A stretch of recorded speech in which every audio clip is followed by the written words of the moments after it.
اللي عمله زيزو ده عالمي يا ابو الكباتن. زيزو يا زيزو بنحبك يا زيزو. بص يا عم على اللي عمله زيزو. حد يقول لك زيزو لاعب مش متكامل ولاعب بتاع خط وعايز خط عشان يجري عليه، قول له اتفرج على الهدف ده. اللي عمله زيزو في الهدف اللي سجله ده عالمي يا ابو الكباتن حرفيا. زيزو استلم على الطرف يمين الملعب وسط تكتل دفاعي الفريق فاركو، استلم ودخل لعمق الملعب. قال لي ديانج اتحرك، ديانج قال له لا العب للخلف. قال له يا ابني اتحرك، ديانج قال له لا العب للخلف.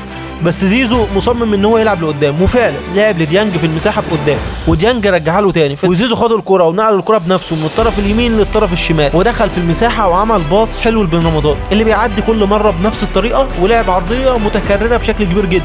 هنا اي لاعب مكان زيزو يقول لك بس كده انا عملت اللي عليا خلاص. وقتها بقى عرضيه بن رمضان كانت هتروح سهله للمدافعين بتوع فاركو، لان لعيبه الاهلي تحت الرقابه واعين لعيبه فاركو، فالحل في القادمون من الخلف اللي هو من الاخر زيزو. عشان كده زيزو كمل بنفسه ودخل خطفها لانه من غير رقابه، وسجل هدف اول ليه مع النادي الاهلي. وتخيل معايا ان الهجمه بدايتها لنهايتها من اخراج الكينج احمد السيد زيزو. عالمي يا ابني والله.